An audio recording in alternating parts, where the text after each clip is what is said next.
표현은 조금 뭐 다를 수 있지만 이 수화의 수는 부끄러울 숫자예요.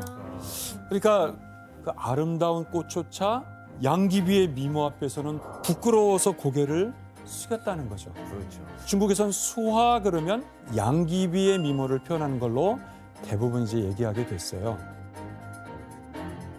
네, 이런 수화와 관련된 이런 이야기들은 결국 양귀비의 미모에 대한 어떤 극찬이고 당대 여러 문헌에도 많이 남겨져 있습니다. 그 중에서도 백거이라는 시인의 장안가가 대표적이라고 할 수 있겠습니다. 장안가에 남겨진 양귀비에 대한 증언을 규현 씨가 읽어주시겠어요? 눈웃음 한 번에 온갖 교태가 나와 단장한 궁궐의 미녀들이 낯빛을 잃었다오. 와, 이거 질투의 대상이겠는데 이러면? 독보적이었다는 거네요. 그렇죠. 그러니까 지금 뭐 남자는 좀 차은우 씨 같은 건 거죠? 네. 실제로 한번 보고 싶어. 근데 좀 너무 과장된 건 아니죠? 저희가 뭐 볼 수가 있나 뭐 확인이 안 되니까. 예.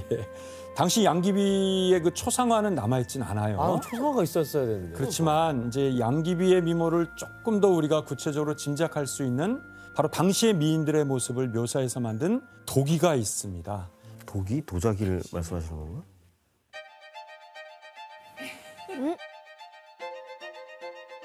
이분이 양귀비 씨를 표현한 이게 독이라고. 당나라 여성.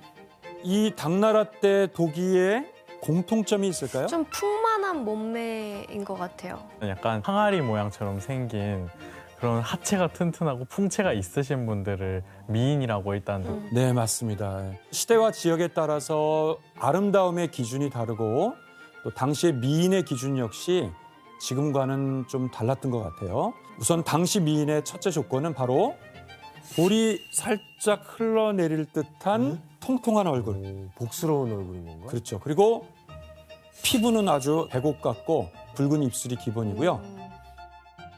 이 머리카락은 크게 묶어서 풍성하게 보이는 거를 강조한 것 같아요. 그때 미의 기준이 이거였으면 양귀비 씨가 거의 이런 느낌이셨다는 거. 그럴 가능성이 매우 높다고 볼 수 있는 거죠. 당시의 양귀비의 모습을 만들어 놓은 조각상이 또 있습니다. 함께 보시겠어요? 이건 또 다른데요? 네, 이 조각상은 이제 양귀비의 모습을 상상해서 만들어낸 대리석상이에요. 보시기에는 어떠시죠? 그러니까 요즘 미의 기준에서 만드신 것 같아요. 그리고 약간 비너스에다가 많이 비유한 것 같아요. 그렇죠. 네. 이제 고증에 따르면은 이제 양귀비의 키는 한 155에서 165 사이니까 한 160 정도. 옛날이니까 키가 많이 다 작을 수밖에 없어요. 몸무게는 68kg에서 80kg 사이? 그러니까 이제 키에 비해서 굉장히 풍만한 몸매였던 거를 알 수 있어요.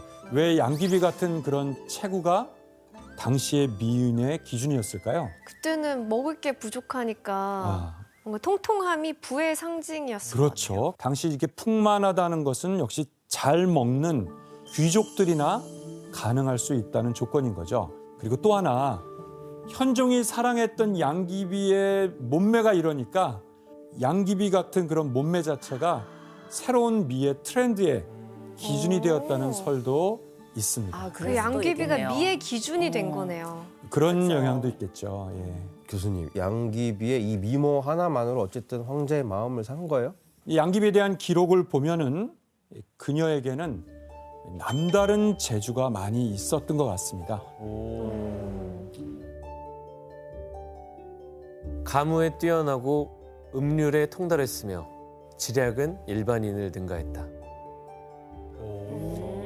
그러니까 음악적인 재능이 좀 많았고 머리도 좋았다라는 거 아니에요? 그렇죠. 양귀비가 황가의 일원이 된 데는 뛰어난 예술적 재능이 있었다는 거예요.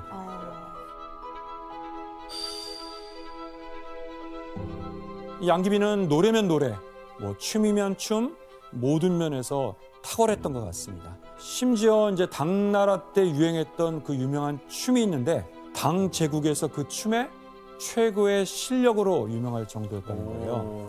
당나라 춤? 네, 이 춤은 당시 당나라에서 아주 엄청나게 유행한 호선무라는 춤이에요. 네. 빠르고 연속적으로 회전하는 게 이 춤의 포인트였어요. 네. 이 춤은 현재 중앙아시아나 중동 지역의 춤으로 추정이 돼요. 오. 게다가 양귀비는 이 악기 연주에도 탁월한 재주가 있었어요. 이 비파 연주는 물론이고 하프의 일종인 공우 연주에도 아주 수준급이었다고 그렇게 전해지고 있어요. 신기하다. 사람 홀릴 만한 건 다 갖고 있네요. 근데 이런 능력이 양귀비를 더욱 특별하게 보이게 하는 그런 모습으로 만든 것 같습니다. 결국에는 735년 양귀비는 16살의 나이에 자기보다 1살 어린 황제의 아들 수왕과 이제 결혼을 하게 됐어요. 마국재 씨, 18번째 황자와 이 양귀비의 결혼 생활은 어땠나요? 이제 두 사람은 약 5년 정도의 이 혼인 관계를 유지를 했다고 해요. 근데 사실 이 둘의 사이는 어땠고, 뭐 어떻게 알았고, 또 자식은 있는지 뭐 이런 것과 관련된 기록은 전혀 남아 있는 게 없다고 합니다. 심지어 구당서라는 그 사적에도 수왕의 부인이었다라는 이런 얘기가 아예 쏙 빠져 있다고 해요. 그래서 어떤 사람들은 현종이 아예 이런 어떻게 보면 불륜을 저지른 사실 자체를 기록에 남기고 싶지 않았다라는 삭제. 그런 삭제하는 거. 생각을 하고 있다고 해요. 지운 게 맞는 것 같아요.